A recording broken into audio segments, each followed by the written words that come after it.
RPG for You and Me presents Neon Heat, an actual play duet podcast using the Savage Worlds system in our custom cyber fantasy setting. It's been a labor of love creating it for the past several years, and we are so excited to finally be able to share it. Thank you for listening, and welcome back to Caldonics. Previously on Neon Heat. Athena and Pavi strike down Strickland and his lieutenant, tying up the last loose end. Athena is categorized as just another slave from the compound, processed in an Olera precinct, and then released to return home. She makes a quick deal with Thalassica before she boards the train back to Caldonics, waking up just in time to see the entry video presented by Arbiter Photius Roth, head of Caldonics Regulation. Athena's finally home, after 7 years of running.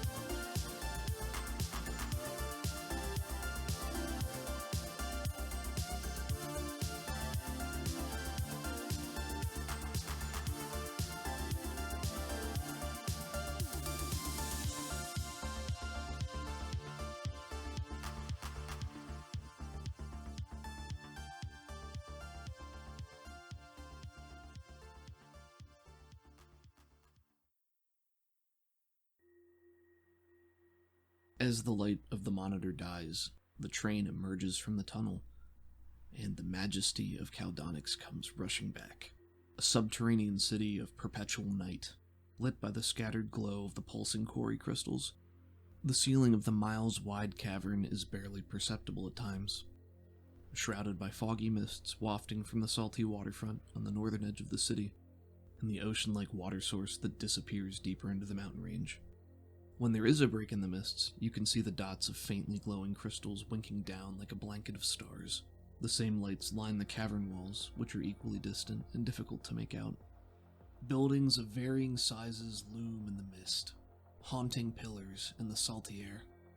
Signs fade in and out, a spectrum of purples and pinks, reds and blues, and more beckoning you home.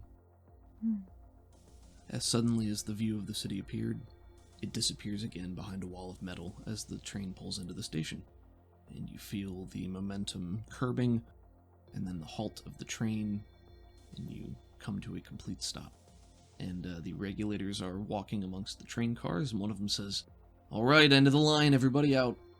I think she grabs her bag and stands up and does one of those quick stretches where you rotate your torso over your hips. She'd been sitting for a while and managed to take a short nap, so that was good, but she's got shit to do, so gotta limber up. Well, you exit from the train car into the entry station, which is the main hub of everyone arriving to Caldonics. Everyone passes through this hub, and it looks much the same as the one on the surface did. This one is more filled with dark metals and tones, somber tones.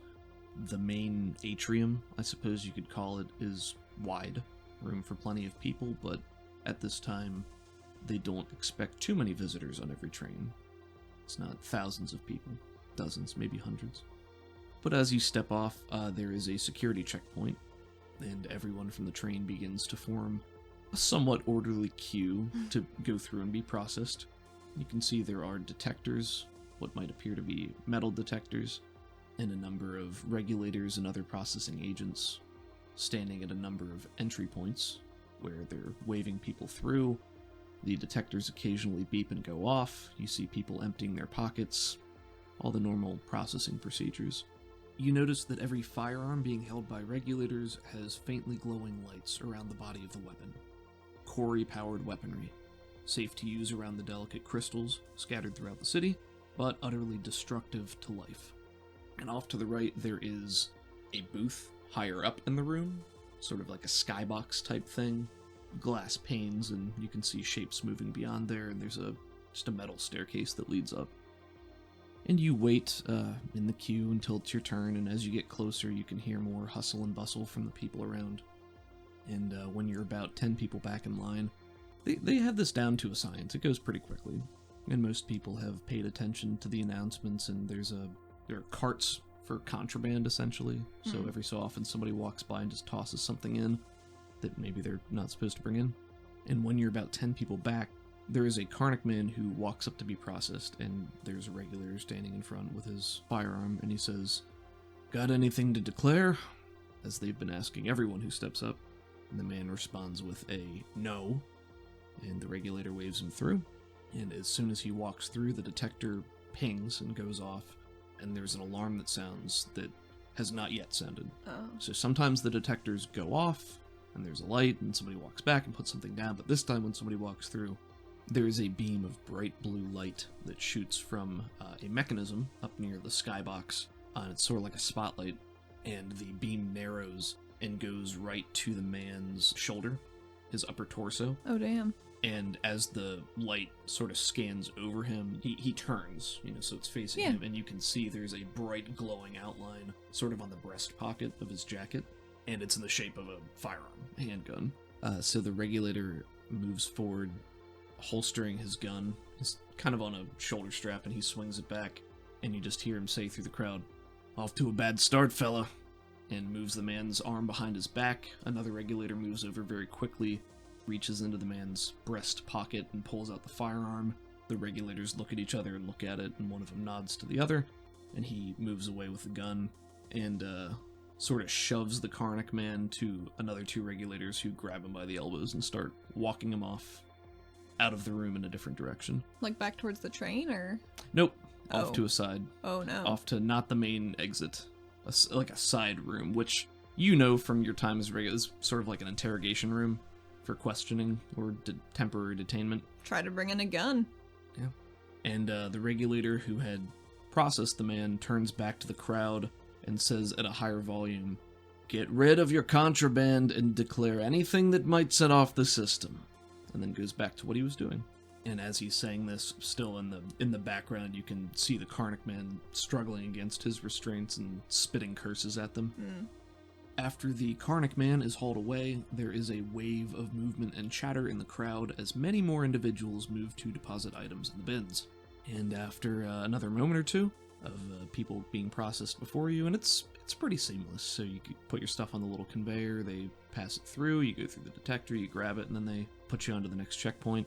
So you walk up to go through the detector, where you process any baggage and stuff like that, and the man turns to you and says, "Anything to declare?" I don't think I have any contraband, but I do have this, and she points at her circlet, and it's an augment and doesn't come off. He turns a little bit and he takes a longer look at you and shrugs and then nods you through the metal detector. I put my little bag and my gauntlets in the processing tray. Okay, so you do put your gauntlets Yes. inside. Okay. And as soon as you go through it, it beeps and goes off. It's not the bad beep. Not in the really bad beepy way. Okay. So one of the other regulators comes over with a magic wand type thingy and goes over you, and sure enough, goes through your entire body. It's normal, and then gets up to your head and it starts going haywire. Nice. They examine it, but otherwise, after that, they wave you on through, and you can gather your things and move on to the next checkpoint. Man, I was really nervous. And after you step through the metal detector, there's a stand where you give a DNA sample. So you put your hand out, and there's a machine that stabs you and takes a DNA sample, and for some people, it doesn't do anything, and there's a machine that takes your picture and matches them together, and for people who may have apparently been here before, when they get stabbed, a picture pops up on a monitor next to them, and then they're free to continue forward. It's like a matching system. So you step up to the scanner after processing your baggage, and do you go through it like normal, or what do you do? I'd like to. Okay, yeah, you put your hand out, and there's a mechanism with a small needle that comes down and pricks your finger, and it does this, and your picture pops up. What does your picture from years ago look like compared to Athena now? Would it be like her Caldonics ID picture, maybe? Yeah, basically. I think she probably got one around the time that she left, maybe as a renewal kind of thing, but her face looks pretty similar overall. She doesn't have the scars over her face, and she doesn't have the circlet, and her hair is shorter. It's around shoulder length, a little less. but still curly, still black. Okay. Little smile, because she doesn't like getting her picture taken, I don't think. How long has it been since Athena has seen an old picture of herself? Oh man, it's been a long time. Probably before she left. And I know that I just said it's not too different, but now I'm thinking that's just how it is in her head, that she still looks like that. I think as you're looking at the screen that has, your old picture from years ago, there is a reflection on the mechanism itself. So there's a shot of these two different Athenas being juxtaposed against each other. And we can see the one more battle-scarred, you have the slashes on your face, you have your circlet against... Definitely older. Definitely older. A bit more cheekbone showing at this point. Mm-hmm. And how does that make Athena feel? Seeing those two versions of herself? Probably surprised. She's not really like a pictures girl or a mirror person. So I don't think she's had a good way to reflect on that in the past couple years. Mm-hmm. At least not since her nose got slashed up anyway. I think that moment of surprise continues as an alarm goes off. Oh, good. Is it the bat alarm from before? This is not the same alarm as when the Karnak man went through the metal detector, but it also has not gone off for anyone else who's come through yet. And as you look at your picture on the monitor in front of you, you see there is a bar at the bottom that says open case. Oh, no. Sort of like a scroll bar, just says open case. And as this alarm goes off, the regulators milling about snap to action, kind of like a switch got flipped. Because it sort of did. And the one closest to you, who holds the sweeping wand that had just, gone over it, moves and points it at you again. And this time, there is electricity crackling along it. Oh shit. Like a prod. And he says in a commanding tone, "No sudden movements." I think Athena freezes and slowly puts up her hands behind her head in a non-threatening compliance position that she would remember from her days as a regulator. And I think there's one more shot as we see young Athena with the open case bar, in contrast to current day Athena with her hands on her head, slowly backing away, and the reflection is being distorted and warped by the angle of the metal. I think you can still see, even in the warped reflection, that her eyes are a bit wild. As you assume the position, sort of, several other regulators surround you, and another approaches you readying a pistol, but they keep it loose and pointed downward, so they're not aiming it at you. You'll need to come with us, ma'am. Am I being arrested?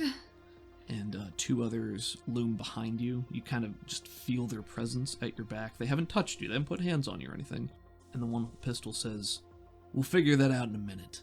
But for now, you need to come with us." She takes a moment and just crushes her eyes shut. "Yeah, I'm coming. All right. Where are we going?" And you say that, and he flicks his pistol in the direction of the room where the Karnak man had just been escorted to. Oh, good. The door off to the side, rather. And the two regulators behind you, one of them now gives you a little bit of a prod. Like, it's not a push, it's not super violent, but it's time to get moving. I'm going. Yeah, so you go there, and one of them goes with you and walks you through the door into the next area. Opens the door for you, and you slip through with a click, and inside, it's like it's attached to the entry station, but it's definitely a separate area. And you go through, and it's lit, more industrial, it's brighter.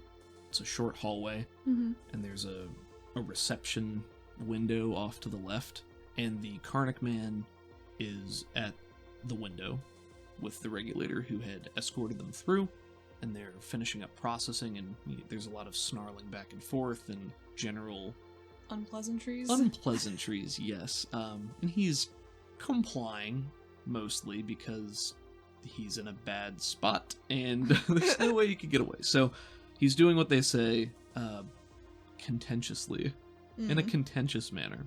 Gotcha. And after another maybe 2 minutes, they lead him through a door and they shuffle you up to the front. Behind the desk is a Vel woman with short brown hair.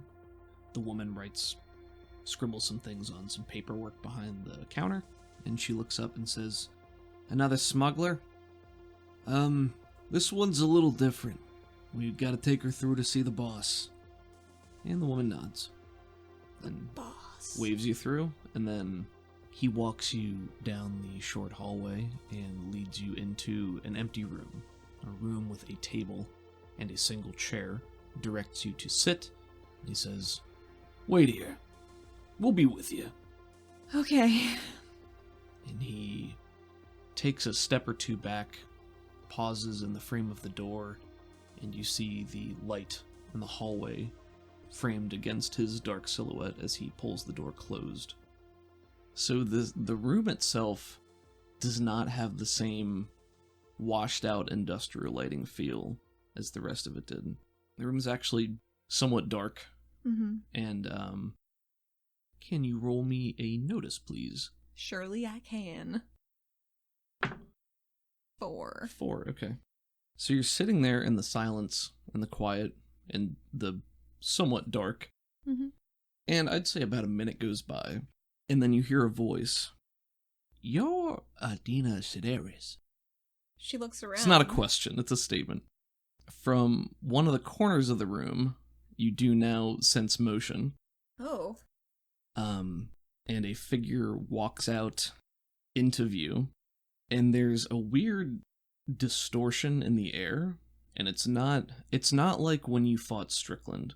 Strickland turned invisible. Yeah. This is more like a camouflage. Oh. So as this figure walks out, there's a distortion in the air, and then as they round in front of the table to you, they become more visible.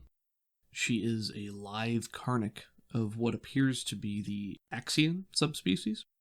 Axians tend to resemble amphibians more than reptiles, generally speaking, and she leans more towards a salamander with snake-like scales. And her scales are light brown with cream-shaded patterns of lines and diamonds on what flesh is visible. Her head is rounded, narrowing near her nose, with a wide mouth and short pointed teeth. Her eyes are large and round and blue. There are a number of long, fleshy tendrils protruding from her skull and down her neck, and a mass of bone-white, bristle-like feathers sprouting from the tendrils that give her a mane-like appearance. She's wearing the standard regulator uniform of black and yellow, and you do note that her uniform is shifting in colors in the same way that her skin does. And she has a scabbard fixed to her back and the hilt of a blade poking over her shoulder, and she has a utility belt on with a couple of objects dangling from the belt, the most prominent of which is it's like a weird crescent-shaped bit of metal with another hilt poking out from it. And she, of course, has a tail that is... It's longer. It's not thick to the point where it gets in the way, but same scale pattern.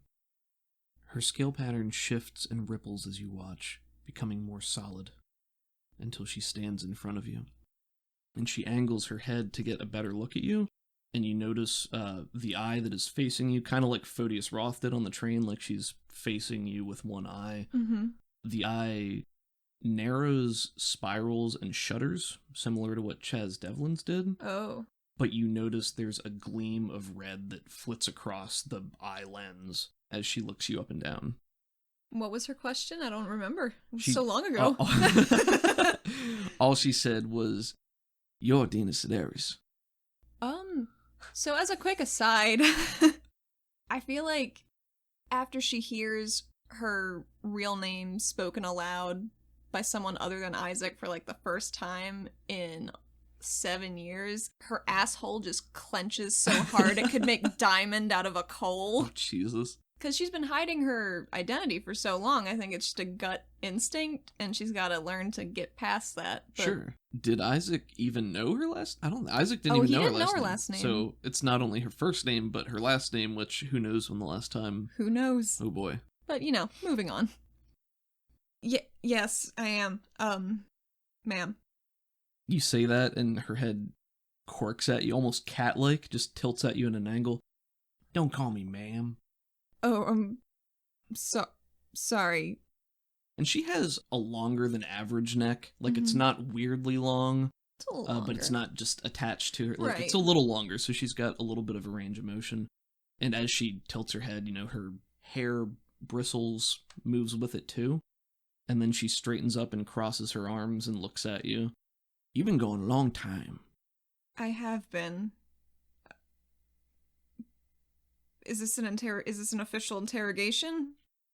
She bobs her head back and forth a little bit and says, well, maybe. Maybe not. Right now, you're a missing person. So, you ain't done nothing wrong. But people don't often just disappear at the drop of a hat and show up 7 years later. Yeah, I remember. Sure, you can agree that's a bit strange. She takes a second and tries to formulate what she's gonna tell this person. And she's watching you very intently. And it's not necessarily hostile. But it's invasive, maybe? Maybe a little bit, yeah. She's standing like right in front of you and sort of looming over you a bit. And then after a moment or two of silence, she says, where you been? That's a very long story, and I'd love to tell you. And she, Do you want to just get into this now? You say that, and she says, well, like I said, you're a missing person, so you showing up out of nowhere, we got some dots to connect, I guess. You look like you're alright, sorta. Sorta. But, yeah, so I can take down your statement, your story, all that's fine, and pass it along to Central. But, and she reaches down and pulls up a little, it's like a tablet, and she taps a few things on the touchscreen and is holding it in front of her and says, I got your file right here, I got the details, but people, especially regulators, don't normally disappear into thin air. Sort of I don't know if I'd say a problem. It's obviously a problem. And she is, like, in character, she's rambling a little bit. Mm-hmm. She's just like, it's just strange. So, yeah, why don't we start from the top down? You can give me a little better idea of what's been going on. All right, And she taps a button on it and puts it down. She's like, it'll just record, and I ain't writing it down. Okay, that's fair. It'd be a lot. I was kidnapped and smuggled to the surface. I don't know how. I've been up there for 7 years working as a slave, diffusing Cori crystals to make drugs out of for Dietrich Strickland, who is now dead. That's just your opening sentence? Yep. She'd kind of, like, buckled into pace as you were talking, and as, like, it's sort of like every nugget of information you dropped in that story, like, made it even more ridiculous or, like, fantastic to her. And she turns around and she's listening with rapt attention, and she sort of shakes her head a little bit. They kidnap you from the city? Yep. And you just been up there as a slave? 7 years? Mm-hmm. Damn. Yeah, damn, huh? You said Strickland. Yeah. I don't even know who that is. He's some low-bit politician. But he dead now? Oh, he's dead now. Oh, good. Well, how do you get out?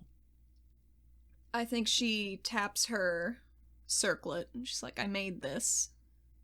And they were using mind control on the slaves and on me to do things, so I made this, so it surprised them when they couldn't control me finally. And I burned it down. She doesn't have eyebrows, but she has brow ridges, and the ridges do emote in much the same way. And they raise at that, and she says, I can't even imagine. And she just sort of stands there in an awkward silence, listening to this. Well, damn. Anybody could get out of there, I believe you could. Why me, specifically? Just because I'm a regulator? She sort of blinks and looks back to you and says, well, yeah. You done a lot in your time here. You Joel Shin? You worked with Joel Shin. You in the papers. You were Shazad, you were the conduit. Yeah, it was it was strange that, anybody would go disappear, but everybody thought you just left with Joel, I guess, but there was nothing to it, and they filed a report, and she sort of waves the tablet, and she just says, I knew it couldn't have been that simple. When I was up there, part of me always thought maybe Joel would come and find me, but sometimes you gotta take care of business on your own. Yeah. I don't know anything about Joel Shin since he left, but everybody hoped you'd gone off with him, but anyway. Damn.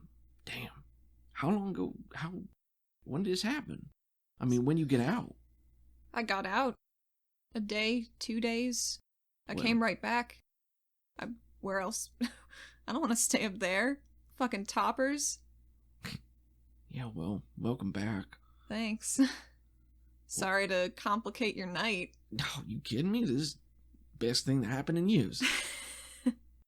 Yeah, I guess you're normally just pulling guns off Karnak's, huh?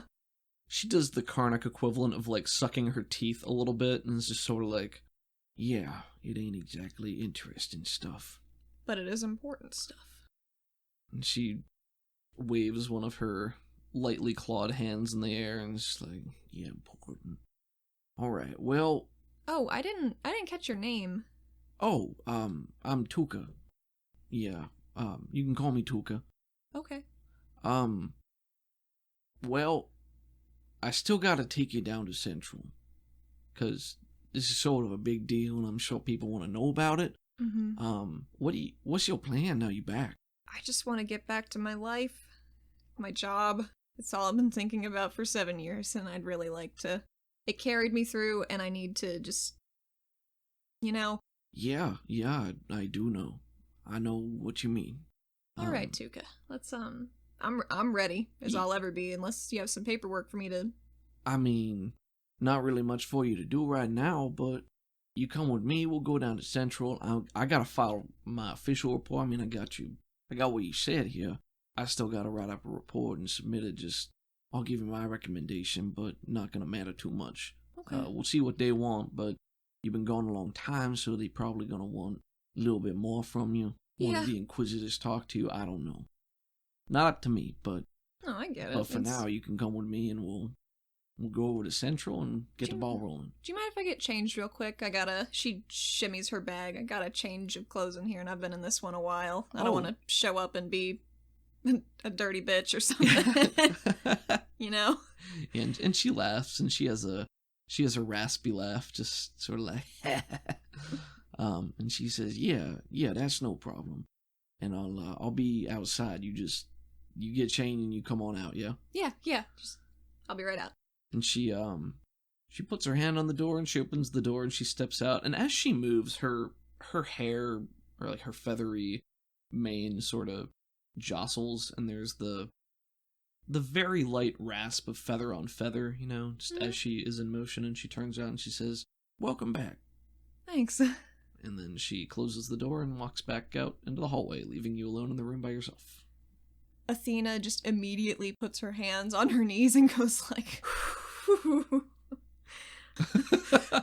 alright, fuck. She gets changed into whatever's in the bag.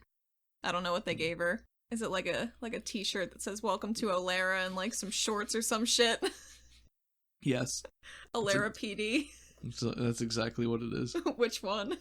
Even, it'll be Olara PD. Odd, it's welcome to Olara. It's even. So Olara PD. It's an Olara PD shirt. Excellent.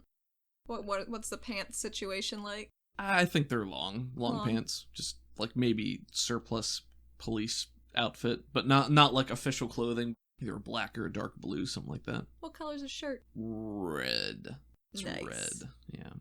Alright, well she gets changed, and I think she ties up her hair into a ponytail, because it's steamy in the city. Mm-hmm. And she not prepared for that.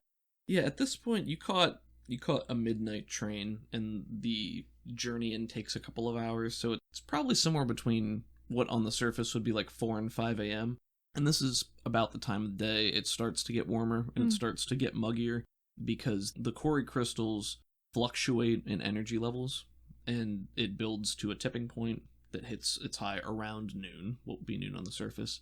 And that's when the Nixians, the harvesters, dissipate the energy from the main crystal in the city, which causes the temperature to go back down. So until about noon, it gets hotter and hotter and hotter and really muggy, and then the afternoons are cooler as the crystals are still building back up from that baseline energy. It's warmer, but it'll get hotter. Yeah. I think she just wants to prepare for it, and maybe shaves a little bit off of one of her gauntlets to make a metal hair tie to just keep it all in place, because it's thick. Okay. She got a lot of hair. Sure. And she exits the room, putting her little sling back bag on, and she's ready to go. Very nice. You get out there, and you can go back from one of the other interrogation rooms. You can hear muffled voices, and then probably, what is that, Karnak man just shouting things like... And I think she has a wry smile as she walks by, just like, oh man, I remember doing that. And you head back out through the main door to the area where the Veil woman was behind the counter and waved you through, and Tuka is there having an animated discussion with the Veil woman.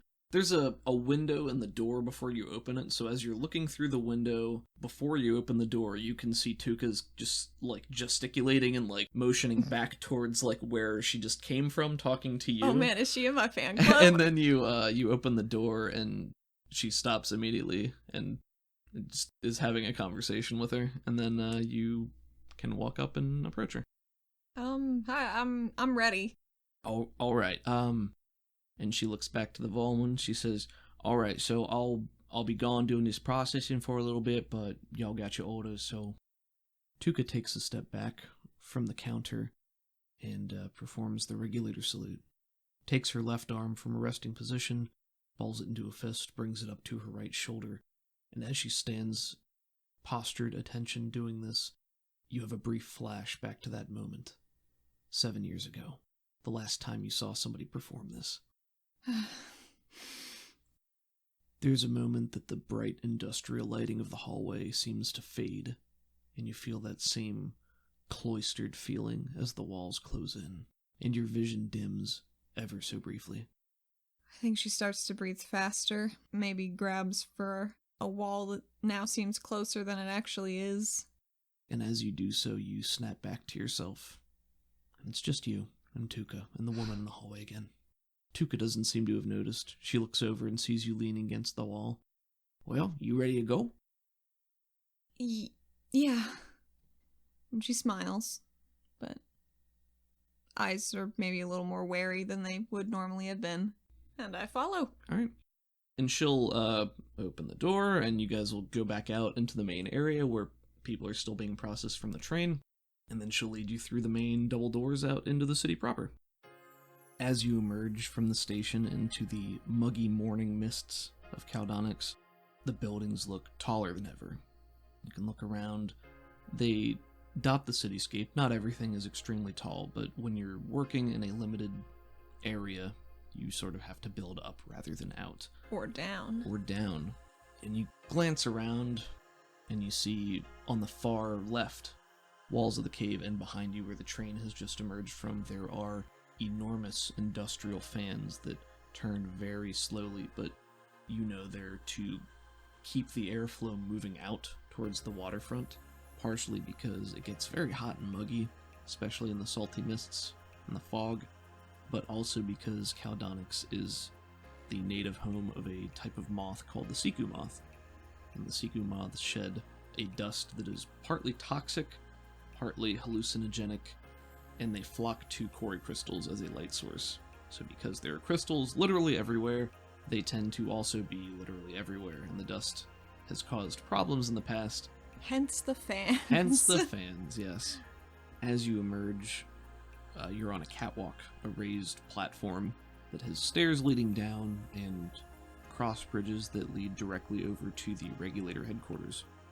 And you can immediately hear the familiar whomp-whomp of quarry-powered devices, hover cycles, and boards that are dense and thrumming in the fog.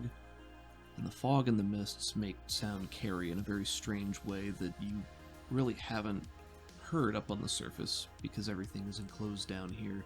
Some might be disconcerted by it because it messes with your sense of awareness, but down here it feels like home. Shouts and laughs alike are muffled in the background, spreading from seemingly every angle, and you can hear the chatter of people on the street below you. You can move over and lean on a railing, glance down into the streets to find that the bustle of bodies is as constant as it ever was, maybe even more so. Crushed quarry crystals line every street and make a glimmering path with no end that splits in every direction and feeds throughout the city.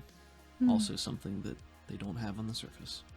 As you turn and glance back at Regulator headquarters, your eyes track up, up, and up. Following the spire, the tallest structure in the city, as high as it goes. It's enormous, dotted with openings the higher it goes, and even as you watch, you can see a tiny pair of figures walk out onto a vestibule and leap off into the darkness, and you track them in the dark for just a moment, and you watch the Regulators in their wingsuits being deployed to a far side of the city, soaring in the misty air, disappearing into the fog. Athena's looking up at that like, man, I can't wait to get back into those fucking suits. Tuka is standing patiently nearby, letting you take a moment and get everything in, and looks up with you as you're watching the Regulators dive out, and she shivers, and as she shivers, her feathers ruffle, and she says, "Oh, I never got a taste for that myself." No, you didn't like it? Oh, no. Not for me, thanks. Oh, that's okay. It's not for everybody. No, I prefer being down here on the ground. Well, I mean, I can climb, but you don't got no control up there. I don't trust him. That's fair. I think she looks a little sheepishly because she realizes she's been wasting time just taking stuff in, but... And Tuka shrugs. Well, you about ready? Yeah, I think I am. And you walk across the bridge. It's a very short walk. I mean, you're only maybe 100, 200 yards away from the main entrance of Regulator HQ, the spire. And the spire itself is raised also off the ground level, so the main bulk of the offices and stuff are vertical and not on ground floor, but the structure itself does go into the ground, and it's sort of spider-like, like that it's supported by a number of arms that hold it up, and there are platforms and walkways that lead all around it because it is in the center of the city. Gotta get around it somehow. Right, so there are roads that lead under it where they can dispatch vehicles from. There are throughways where you can drive and get around and that sort of thing. But you guys are up on the second level, so as you walk across the walkways to the center, this would be like the main entrance where you can come in from the public or from transit, because probably a lot of people just make their way right over there. Yeah. It's dome-like, with many smaller entrances, kind of pocketed in the front, so there's a lot of sets of double doors, revolving doors, things like that. And the spire, like almost every other building in Caldonix, is made of metal. Just a sheer structure, a dark, towering obelisk in the fog. And that aesthetic is consistent, dark tones, as you walk through the rotating glass doors with Tuka. And she leads you into the main area. And inside, the ceilings are not as high as you would think based on how big the dome outside is. Yeah. And this is just a general reception area. Warmer tones, light browns, reds, burnt orange, warm yellow lights that illuminate the area. There's a seating area off to the left where several individuals are waiting. They might be waiting for an appointment or an individual to be released. And there's a balding, portly Nakir man slumped, sleeping in a chair with his mouth open. And as the man slumbers and takes deep breaths in and out, the creases at the edges of his mouth widens and contracts in time with his breathing. And everyone around him doesn't seem to mind. But across from him, there's an arrow that is hiding behind an open newspaper, and the arrow has a stalk-like eye poking out over the top of the paper, and it sort of sweeps back and forth, taking in the room before disappearing back behind it again. Are there those pamphlets that Roth was talking about? Oh on yeah, the train? there's right in the entrance on both sides. There's just a wall of these pamphlets that detail everything you can and can't do. There's tourist attractions. There's one for the rarely visited Caldonix History Museum, which you know to be squirreled away in the Oleracorp sector of the city. I think she sees that pamphlet and smiles to herself, remembering a school field trip. One of the pamphlets is for Olera Resort. It's a gaudy spectacle of a resort in the western half of the city, the AleraCorp, half of the city, takes up a substantial portion of what used to be Waterfront District. Now it's a prime tourist location for toppers to come and see the sights of Caldonix in a controlled and streamlined environment. And it does help bring resources into the city, but it brings more than its fair share of problems too. So it's one of those places that like everybody that's from Caldonix is like that fucking eyesore. Gotcha. And it's like it's a necessary evil, but it's a sore. Is it more evil than necessary? I don't know if you can call it evil necessarily. It's just, it's kitschy, it's bright, it takes up a lot of time and energy from the regulators to just like keep an eye on the area. It's not in keeping with the village's rustic aesthetic. Not in keeping with the village's rustic aesthetic. Yes, that's essentially the case. Ever since AleraCorp got more of a stranglehold. Their shopping districts, plenty of food places, it's just a plethora of options. Nice. Sea tours, bungee jumping into the crevasse. So much to do. There is one very brightly colored pamphlet that speaks to you in particular, and you pull it out, and it is Shazad. And at the top it says, "Come visit the Shard in classic East City." Fantastic. There are infographics all over. It's mostly just words and trying to jump off the page at bam, pow. That's exactly it, yeah. Wow, bam, pow. Very, very comic book. Yeah, very comic booky. Like, Shazad, come see. Yo, wow. It's goofy, but it's fun. It's endearing. It is endearing. Athena is endeared. She better be. She used to do it. Yeah, it's fair. The conduit. The conduit. She'd like to get back to that eventually, but she's got pressing matters. Yeah. And on the front, there is a masked figure doing sort of a, what would you even call it? It's not a dab. It's like a strongman pose. A strongman posed, flexing arms pointing up and away, and there's fire bursting in the background, and this amazing. This person appears to be a large Karnak, but in the top of it just says, "Is it Magnitude Magnificent?" Yes, it is Magnitude. Yes, yes, there's a Magnitude Magnificent is in the middle. So yes, the figure is a hulking blue Karnak with shell armor covering their body and back. They have a rhino-like horn on their nose area and bones protruding from their jaw, plated armor on their head, and they are just a wall of muscle flexing like this. And then at the bottom, it says, "See Magnitude Magnificent in action." She grabs one of these, and she turns to Tuka, and she's like, "I remember her." And she's amazing. And she's very excited. She turns around as you grab that, and she says, "Oh, you remember Magnitude Magnificent? Of course I do." Oh, I'm sure she'd be happy to hear that. No, yeah, she doing quite well for herself.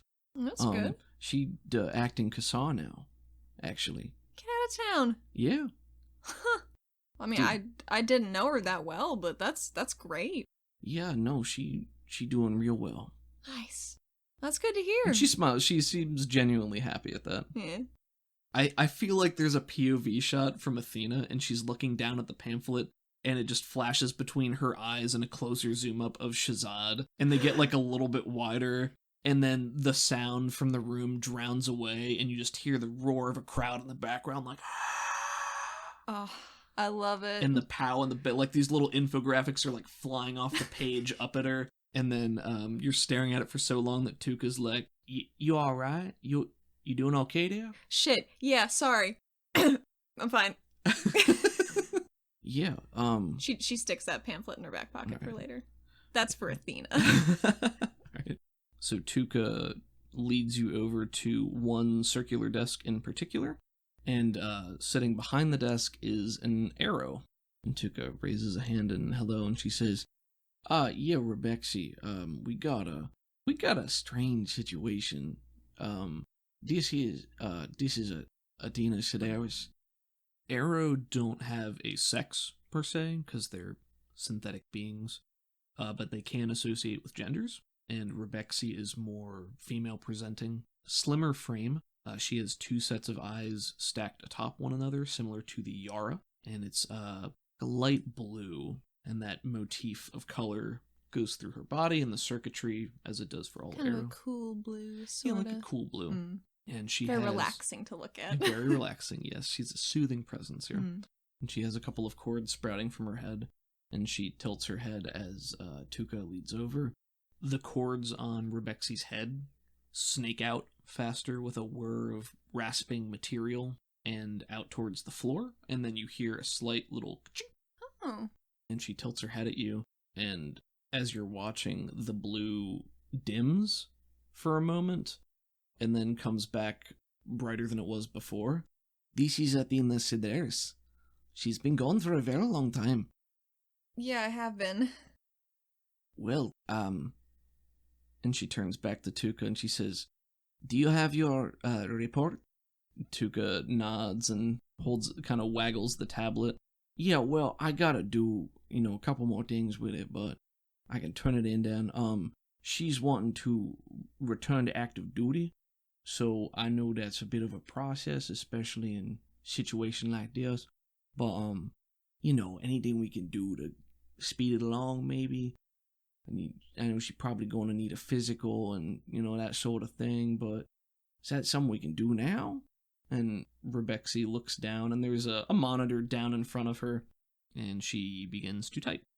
And her fingers are tapping away, and you look down, and her fingers are a series of wires that are sort of elongating and moving. Like, she's typing real fast, like just... Amazing. And she looks back up, and she says, "Well, I'm sure you know that it's an involved process, but, yes, we can, at the very least, do that for her right now." So, as Rebexi is typing and looking things up, there's a voice over in the waiting area. And you look over, and there's a monitor that sits high up in the corner of the room. There's a newscaster speaking in low tones, while a couple of the people waiting watch with mostly bored expressions.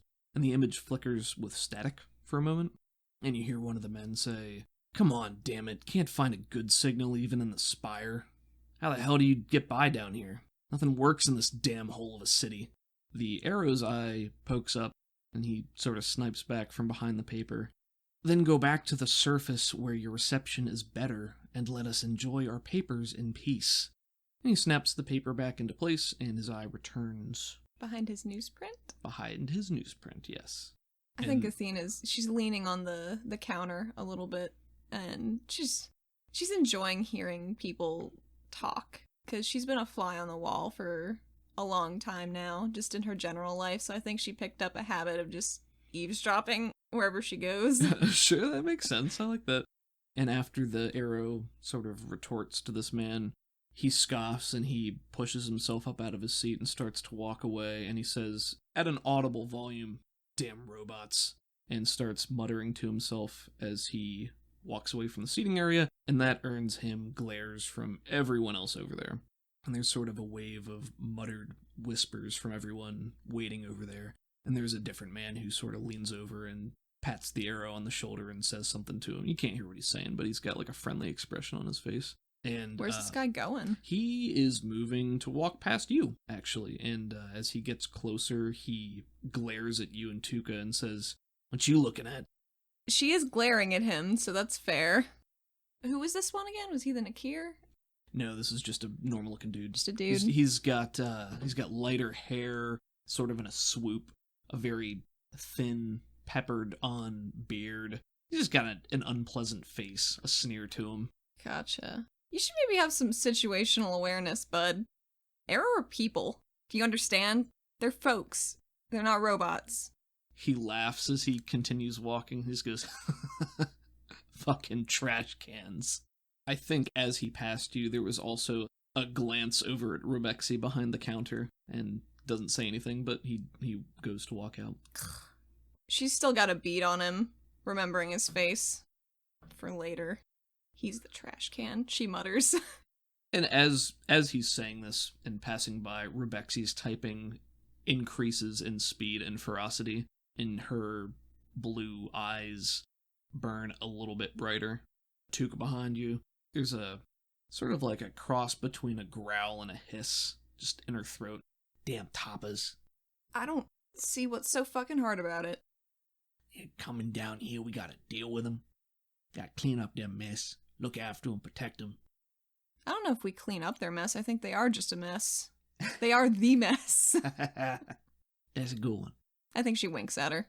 And she smiles at that. She likes that. And she crosses her arms and leans on the counter as Rebexi continues typing.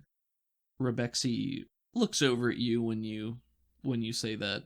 The top set of her eyes tilt up just a little bit, almost smile-like. Aw.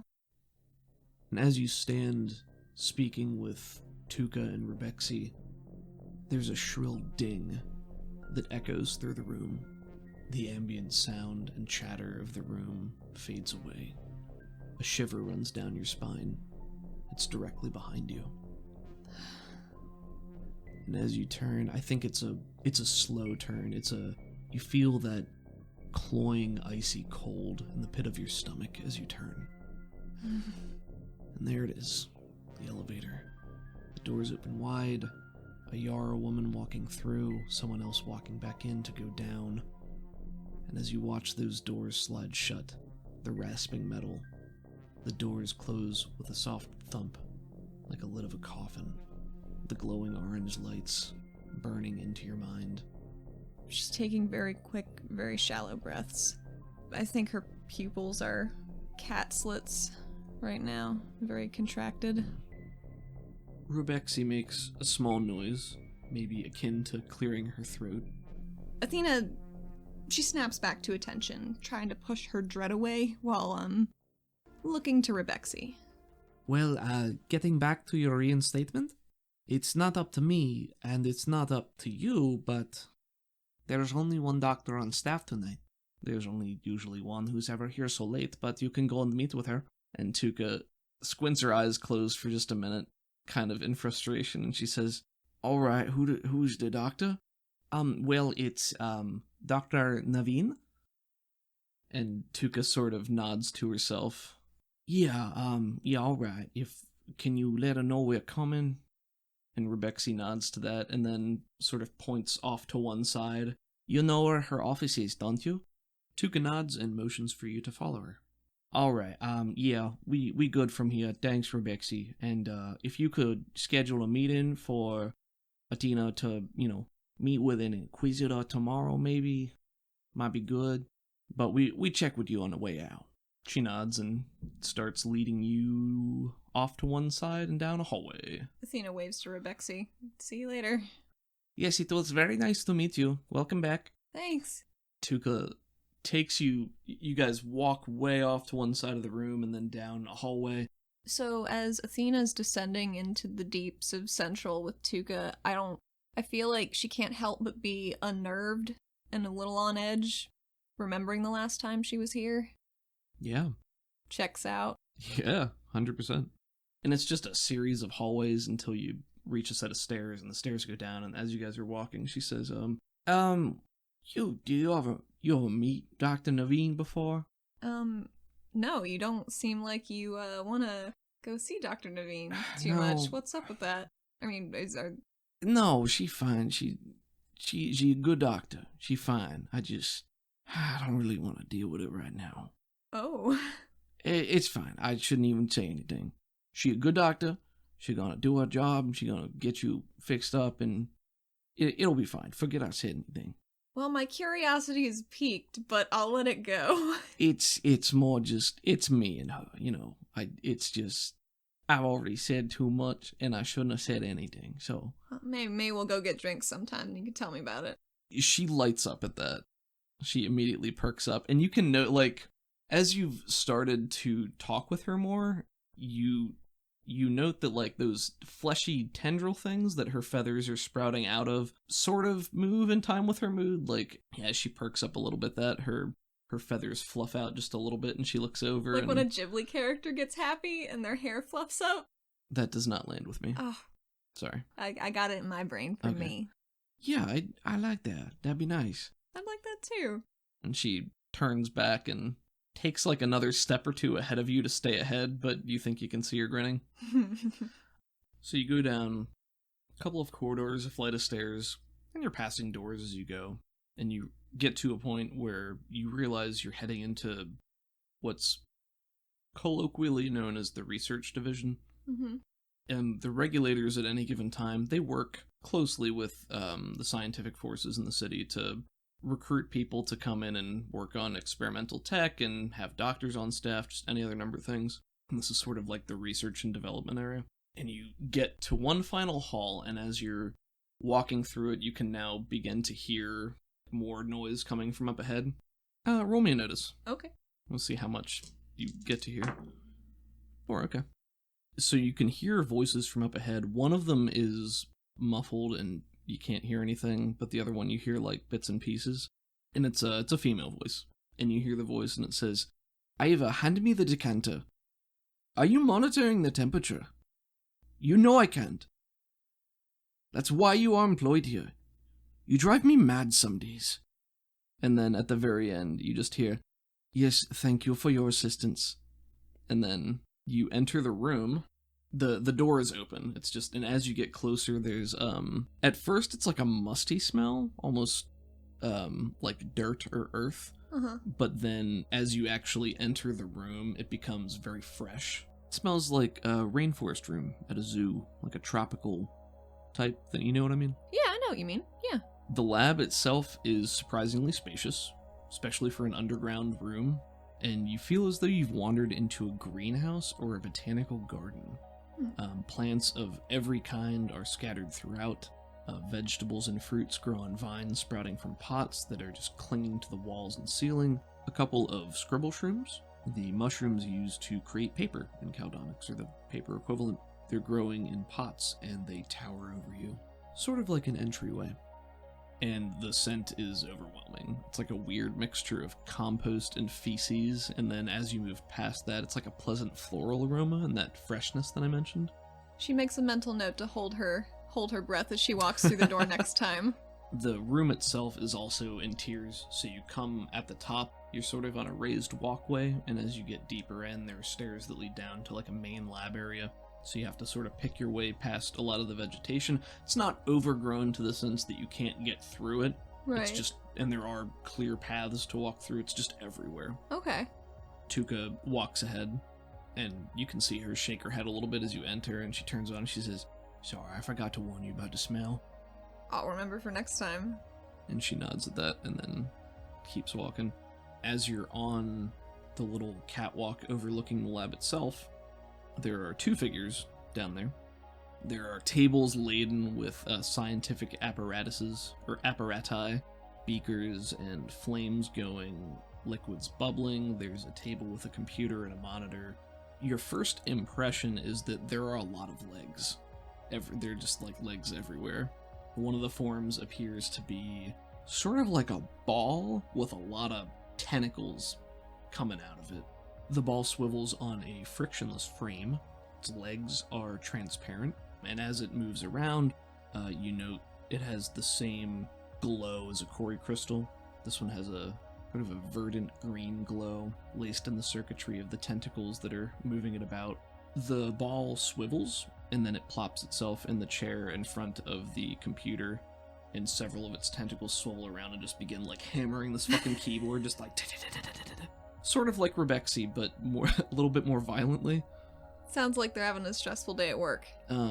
Athena gets that. Mm-hmm. The other figure, you can tell immediately that it's a Yara.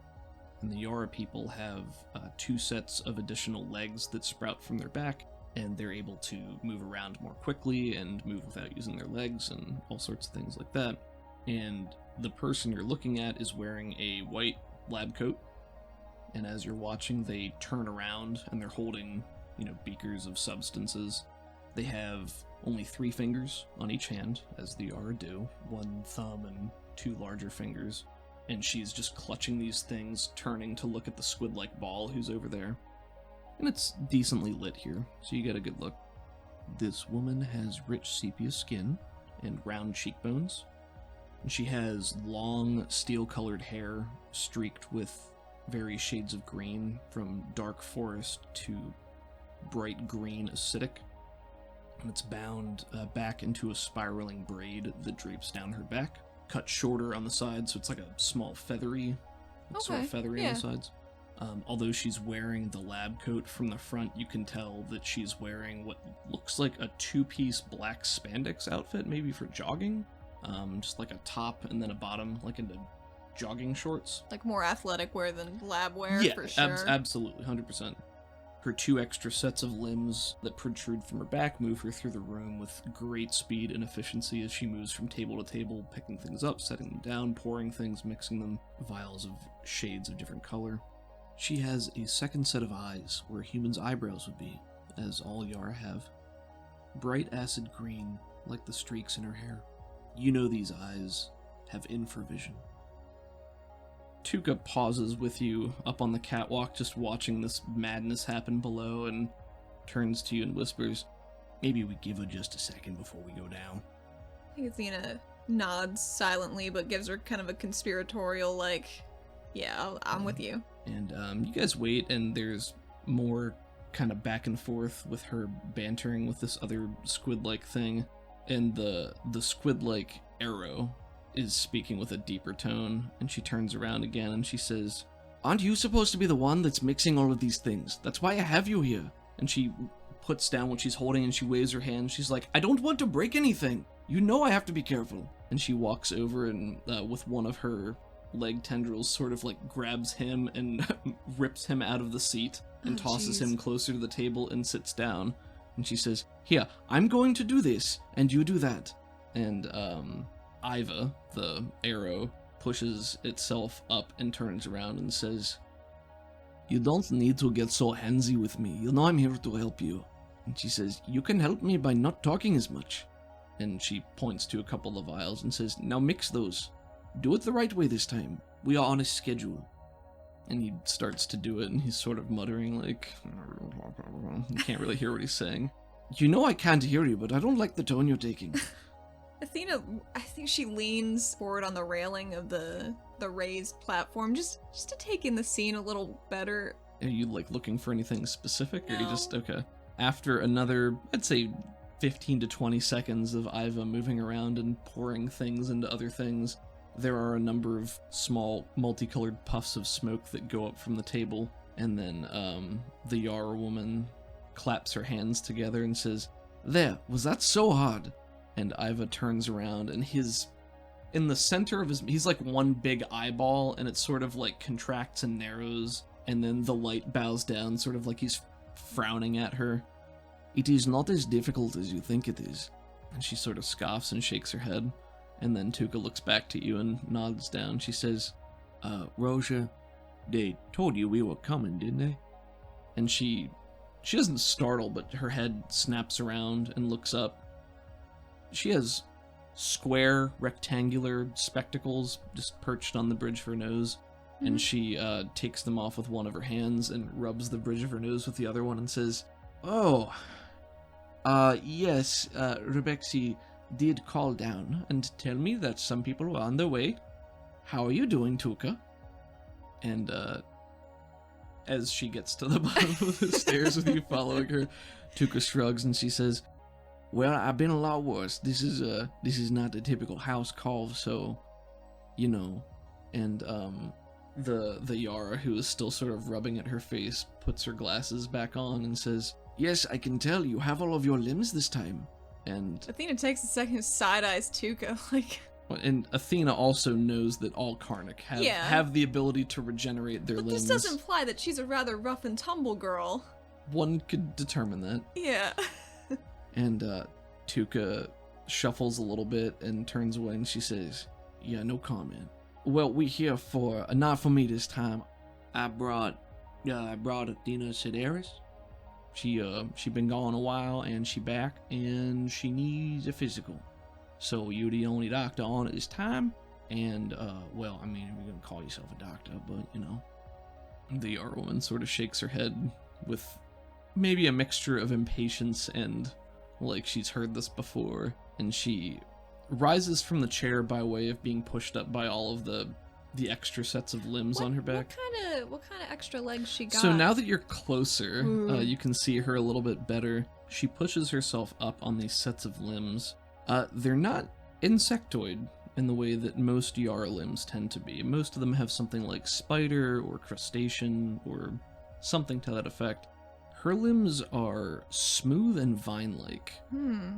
They look like they have almost a strange spongy texture to them. Like not quite, it's weird. Not skin and not insecty. But she pushes herself out of her chair with that, just sort of rising and moving, crawling her way towards you guys a little bit more. And as she gets within a couple of feet of you, the scent in the room changes again. And this time it's almost a petrichor, like dirt after a rainstorm, but it's, instead of the musty dampness, it's tinged with a fresh sweet aroma, like very light, but almost a perfect counterbalance between the two things. And you have never smelled anything quite like this before, but it's pleasant. It's good. It's a good smell. She moves closer to stand in front of you, and when she gets in front of you, her vine-like legs lower her back down, and she leans in. And she's not like invading your personal space, but she's definitely taking a more scientific look at you. I think Athena cranes her neck backwards just a little bit, because she really hasn't had many people get close to her in the past 7 years. Sure. So she's not, there's some trouble in her bubble. And she's looking at you, but she talks to Tuca, and she says, "Did you say this is Athena Sedaris?" Yep. That's what Athena says? Yeah. And she leans back at that, and her legs now sort of retract back into her back a little bit, so they become much shorter and compacted, yeah. Folded away. And she walks around behind you. She's wearing athletic sneakers, so they don't click or anything. But she does a walk around you. "You have been gone a long time." And as she gets back around the front, she sort of squints at you with a knowing look and says, "Does Sekapavi know?" No. And You know Pavi? She seems surprised at that, and she says, "Yes, I know Pavi. Is she okay? The last I checked, I know she's been gone for, I don't know, a couple of weeks now? She's been gone? Weeks? Well, I shouldn't really speak about it myself. I haven't seen her. But I know she was looking for you. Oh. For a very long time. I'm sure she'll be thrilled that you're back." And she turns away from you and walks over towards one of her tables and starts moving things around, just sort of rummaging. "So, you're back now. Where have you been?" Mostly just kidnapped. And she stops rummaging and turns back. "Mostly just kidnapped?" Well, you know, the past 2 days, notwithstanding. Oh, yes. Oh, I see. Okay. Yeah. Well, I won't ask anymore. But, whew. That's quite a pill to swallow.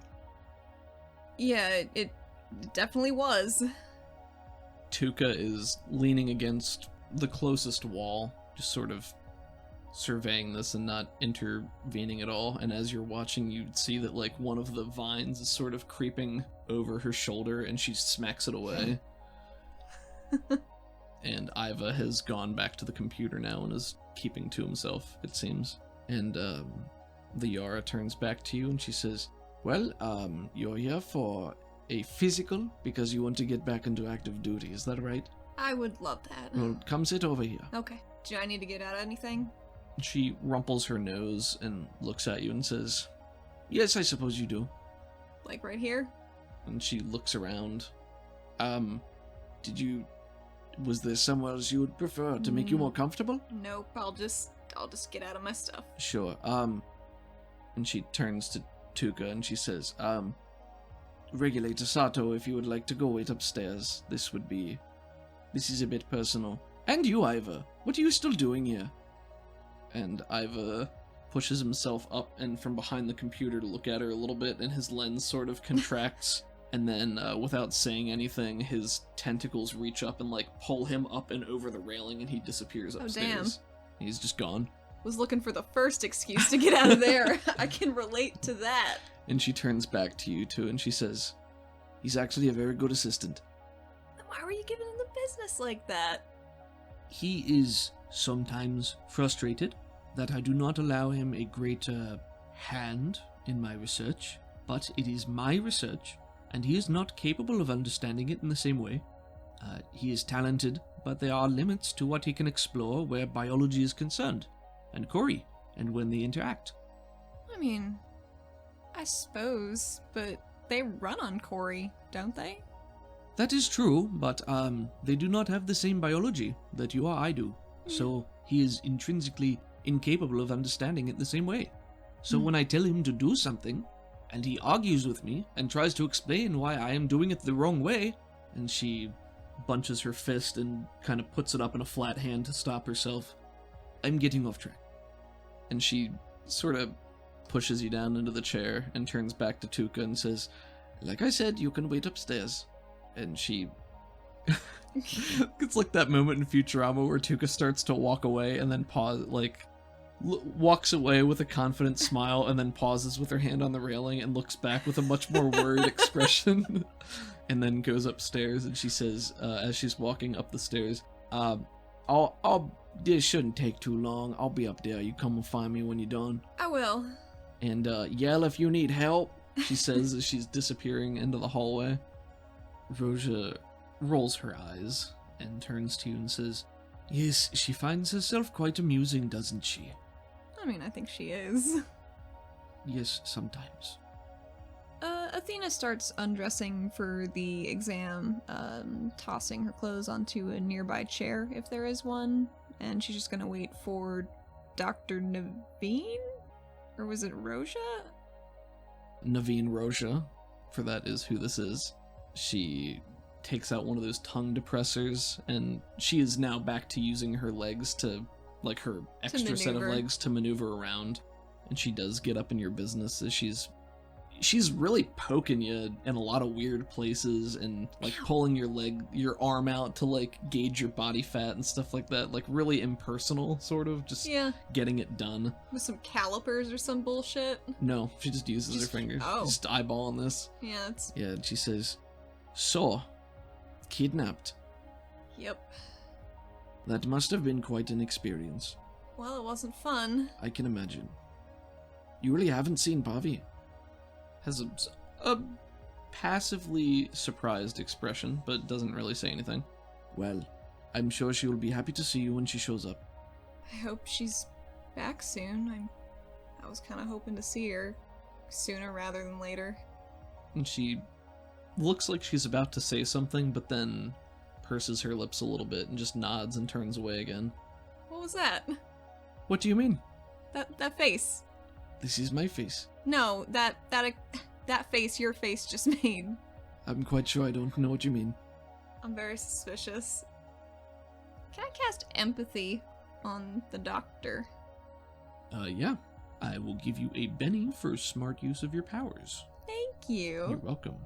Go ahead and roll your essence die. 9. 9? Mm-hmm. That is a cast with a raise. So how does empathy work for Athena? For Athena, it works more in like an aura of color and effect that she sees, like a halo around a face or a head in general. Okay. Reflects their internal state. So, empathy mechanically gives you a bonus to intimidation, persuade, performance, or taunts against the person in question with +2 with a raise. I think as you're staring at her and you activate this, you can see the essence of Coriara that flows through her, that flows through all living things now, manifests in your sight, and it's a soft light that emanates from her and changes as you watch it. But right now it's a soft flickering yellow, and I think the feeling that you get from it is concern, maybe worry. Nothing malicious. Nothing that you can detect, no. I think she's just... Maybe it's tinged with a bit of surprise. She's surprised that you haven't spoken to Pavi, or that you haven't seen her yet, and concerned either for you or for Pavi herself, perhaps. Okay. Well, that's interesting. As you stare at her, you can see the yellow begin to fade back to a dormant green. I think she blinks a couple times to turn it off and continues being examined. Yeah, and I think she notices as you blink, and she says, "Are you all right?" Yeah, I just got an eyelash. Shrugs and continues. I mean, I haven't seen her yet. I just got back. They took me in at the station for, I was a missing person, so I got put into a little interrogation room and met Tuka, and she seems cool. Now I'm here. And this is interesting. Okay, roll persuade. I'm gonna Benny that. 5. Alright. You say that, and Roja pauses a moment and then says, "Yes, Tuka is cool. Just be careful." Do you have anything less ominous and nondescript for me? You say that, and she pauses, and there's a guilty look that passes over her face, and she looks back up at the door to the lab where Tuka disappeared moments ago, and she bites her lip a little bit. Tuka seems to find herself in dangerous situations. More than the average person. More than the average regulator. It isn't always her fault, but... And she just sort of trails off and turns back to the table. Without giving you the chance to respond again, she moves over with a tongue depressor. Open your mouth. And she uses the tongue depressor and looks around in there for a little bit, narrows her eyes as she's peering in, and she still has her glasses on. And as she takes the tongue depressor out of your mouth, she holds up her tablet and your picture's there. It's like she has your file open, your medical file. Your picture needs to be updated. How did you get this scar on your face? It was a long time ago, I guess. I'm trying to get through it. Yes, me too. It was earlier on in my stay on the surface, and I didn't do what they wanted me to, and they sent in a fellow with a claw gauntlet, and I learned a lesson, and now I carry it with me everywhere I go. She makes a note on the tablet, and she moves around, and she continues poking and prodding, and walks around your back, and she says, "And how did you get this mess on your back? Did you roll on a pile of acid? Maybe a bit of coals?" No, it was a punishment. Yeah, I think by that point she's walked around. She has the presence of mind to realize that she was flippant, and she blanches just a bit and turns away, and she says, I am sorry, that was inappropriate." No, it's okay. She walks back around, and you can see she's tapping on your medical file and swiping a couple of times. "Have you ever experienced a drastic change in your natural abilities?" Didn't really have a lot of time to do some self-discovery the past couple years, so... This wouldn't have been self-discovery. This would have been, random, arbitrary manifestations. Oh, You didn't wake up and your eyes were flashlights, or found that you could walk on walls but couldn't get back down, or that you woke up and you were simply floating in midair. Nothing like that. No. Okay. Makes a note. And have you ever felt like you heard the color green before? Heard it? Yes, the color green. I can't say that I have. She makes a note. When you were a slave, were you ever forced to imbibe any specific narcotics, scuffle dust, that sort of thing? No. It would have messed with my system too much. I suppose that's true. And, is black your natural hair color? Yes. Would you say that your hair grows faster than a rate of 1 inch per 1 week? Yes. Her eyes widen a little bit, and she makes a note. Well, it can grow real fast, real quick. It can also get shorter real quick. Is it only the hair on your head? No. She makes a note. Do your fingernails and toenails share in this rampant growth? I wouldn't say they do. It's a simple question. It's No, really only they yes don't. or no. Check. And when you walked through that door, on a scale of 1 to 10, with 1 being acceptable and 10 being unbearably heinous, how pungent was the odor? I'd put it about an 8. Very good. And she checks a box. Do you keep it there so people won't come in? No, I'm not that petty. So you still have this nasty thing on your side that had been bandaged at the police station. So she looks at that and peels, like rips the tape off and peels it away. It's not. She doesn't have great bedside manner. And how did you get this?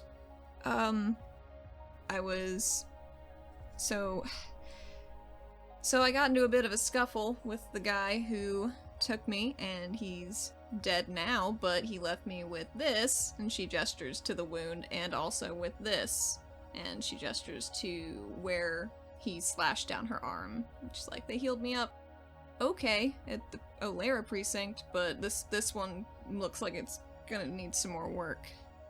She's, I don't want to say hovering, because she, like, her legs are on the ground, but she, like, her normal form is sort of hovering in front of you with a hand on her chin as she's listening and looking at you doing this. And how did you get out again? So the way that they were making me do the stuff that I didn't want to do was mind control, so that's not great. So I manifested this over a long time, and she flicks the circlet, and it let me break through it for long enough that I could, burn the place down. And you say that, and when you flick your circlet, she says, "Yes, I did see that was giving off some strange readings. Did you made that yourself?" Sure did. And she, again, when she comes in closer, there's that same smell of, like, sweet petrichor, as she is in your personal space just looking at it. It's fine work. Thanks. Took a long time.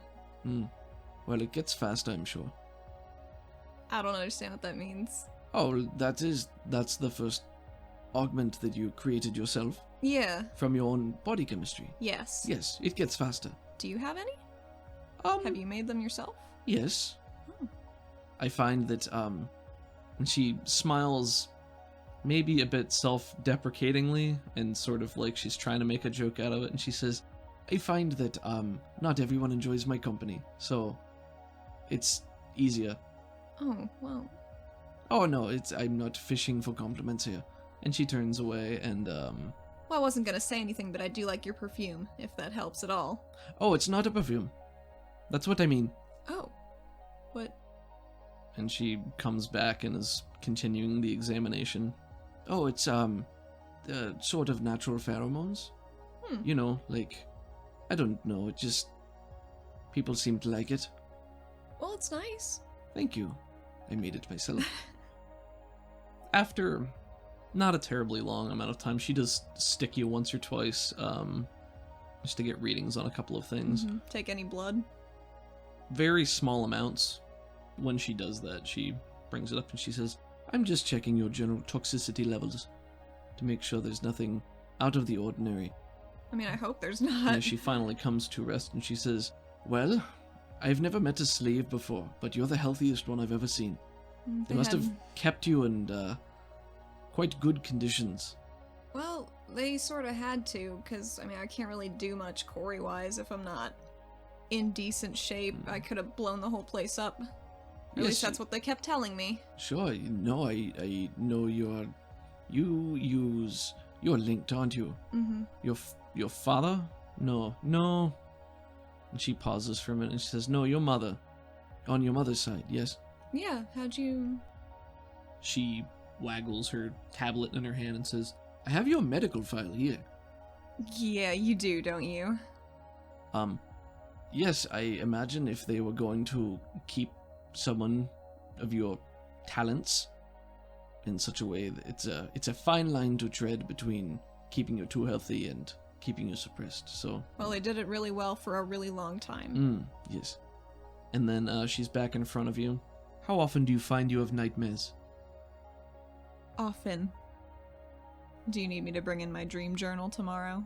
I'm not that kind of inquisitor. I don't have one. Well, maybe you should start. She holds one of her vine-like appendages in front of you, and as you're watching, I mentioned before that there's like a weird spongy texture to them, and she puts the vine itself like right in front of your face, like the end of it, and as you're watching, there's something sprouts out of it, and it's like, it looks like a small leaf, and the leaf begins to glow with a bright green energy, like the same as her eyes and her hair and stuff like that. And she says, "Now follow the light, please." And she does it basically like a flashlight and moves it in front of your face, down and then up. Are you just following it? Okay. The last place it goes is up, and as you look up, there's a little sound, and you feel something stick in your neck. Oh, God! And you can, out of the corner of your eye as you're looking up, you see that she opens her mouth and she, like, moves her tongue in a weird way, and she shoots this little dart into your neck. Oh, no! Let me make a roll. Oh no. Okay, that's good. Is it good? Yeah, so this dart sticks in your neck, and it doesn't hurt. There's just like it's like a needle prick.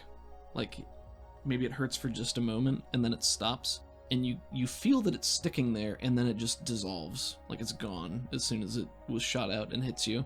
And then she turns and walks back and begins fiddling with something else, and she says, "It should just take a moment." What should? And she's rubbing at the spot where she felt it go in. Yeah, the pain's gone already. It was just like so it feels like when Pavi jammed you with that nasty needle and put fire inside of you, except this time it's like, it feels like when you take a shot of liquor. It's a pleasant warmth, and you can just feel the warmth go down and spread. It's sort of like that, so you can feel this warmth spreading into your body. You feel the injury on your wrist and arm from Strickland's quarry sword, and your now exposed wound that is no longer bandaged on your side begin to knit themselves back together until they're whole again. It's a strange sensation, and the flesh crashes together like a wave until it settles and is whole. I think she is testing it out as it's healing. Just that is a hell of a trick. And she again comes back holding a clipboard, and she says, "I'm glad you like it." It was a bit surprising. Yes, well, not all patients enjoy the medicine. Well, next time let me know. Yeah, you don't have to trick me. Yes, we'll see. We're all adults here. And she's making notes on her clipboard, and she says, "And how do you feel?" Good. I mean, maybe not, mentally, but physically, very good. Yes, well, let me see. And she turns and she grabs a test tube and then moves to stand in front of you. What's that? Medicine. Do you want it? Yes, I think. Ooh. So she got a success with a raise. So she maintains eye contact with you, and as you watch her, she scrunches up her face and opens her mouth, and you watch her tongue contract again, and she shoots out a yellow-green ooze-like substance from a gland under her tongue into the test tube, and then hands it to you. Drink your medicine. I think she takes it very daintily in one hand. She drinks it? Just drinks it right down? Yeah, I guess. I mean, she's a doctor, right? Maybe. You drink it, and it's a little bit above lukewarm. Yeah, it's like, gross. And it's viscous, but the taste is sweet, but the aroma is very pungent. This is more... Like, is it cloyingly sweet? Almost. This is like if you could take that petrichor, like the actual dirt part of the petrichor smell, and make it a taste and have it be like thick in your throat. That's what this is. So this is like the not as nice part of her smell that you were smelling before. I think she does drink it. Oh God. So you drink this, and similar to when she shot the dart into your neck and you felt that warmth spread, it's a similar warmth.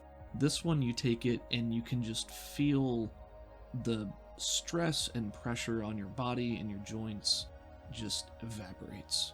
It's soothing and it feels good, like you just got out of a massage, like you just put icy hot all over your body, you took a dip in a hot tub.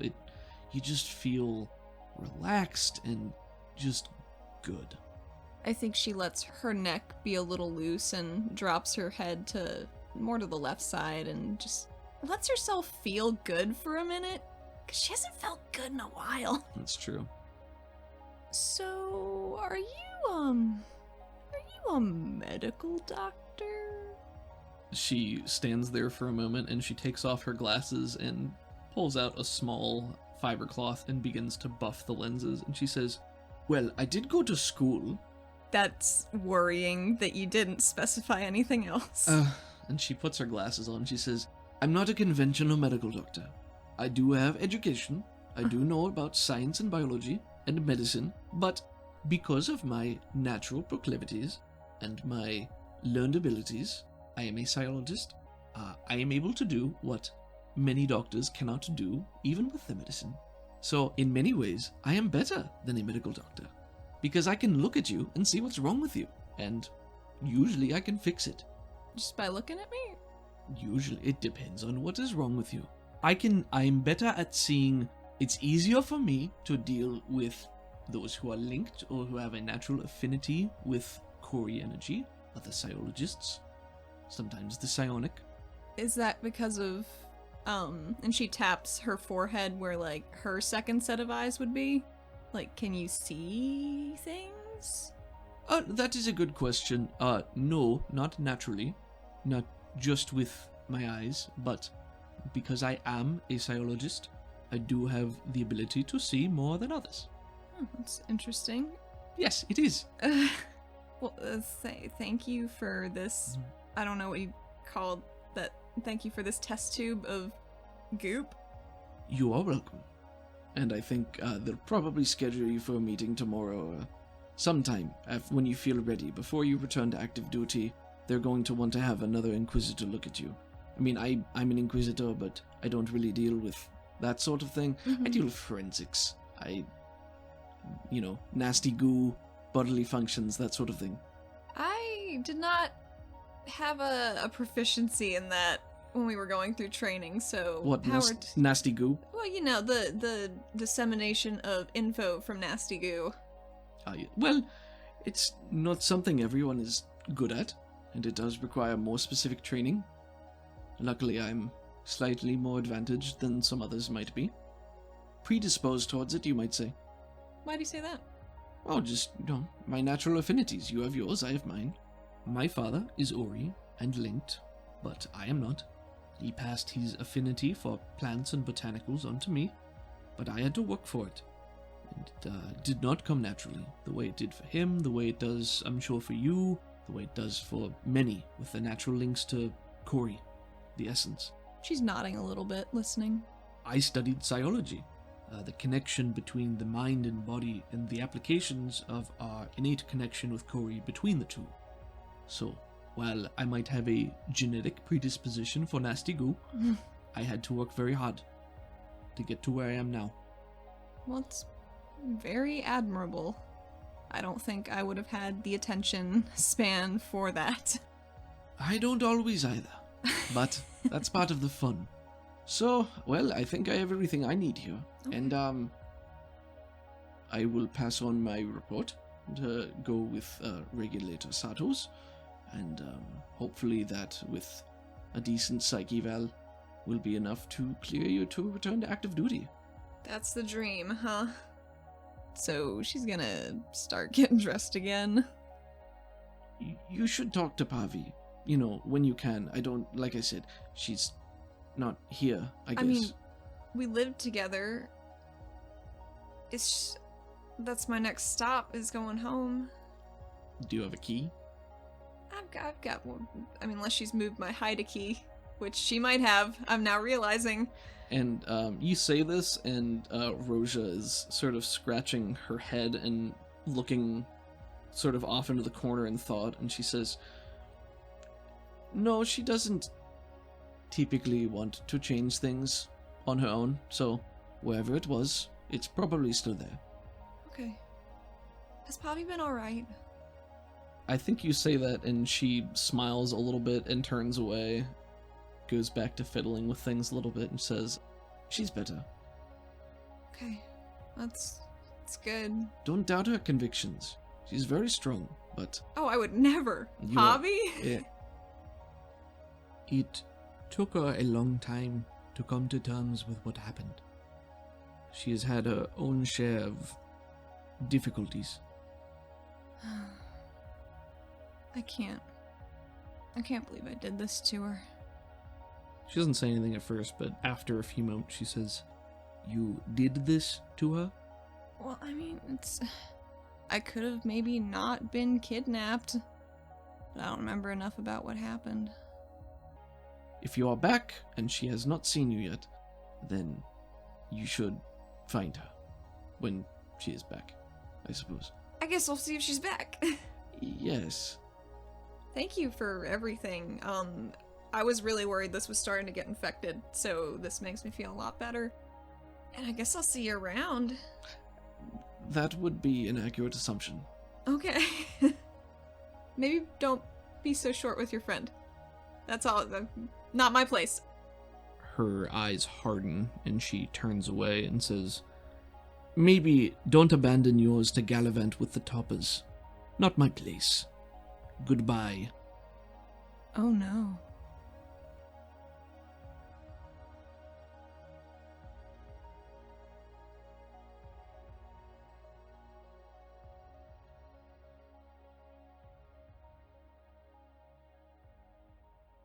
Thank you for listening to this episode of Neon Heat.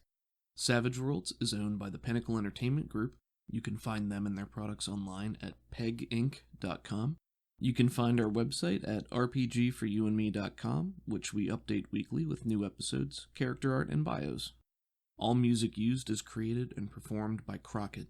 We are so grateful to them for letting us feature their work with permission. You can find them online at crockett.bandcamp.com and on Twitter at Crockett80s. This episode has a special composition by Busted Boot Music, who can be found at bustedboot.bandcamp.com. You can find our show on Twitter at rpgforyouandme, and you can find Allie on Twitter at UCTheHat, where she posts art from the show. And as I am absent from all social media, you can find me exclusively on our Patreon Discord server, which you can find at patreon.com/rpgforyouandme. Any support means the world to us, and it makes it easier for us to make more quality content for you. If you enjoy our show, the best way you can let us know is with a 5-star review on the podcast listening platform of your choice.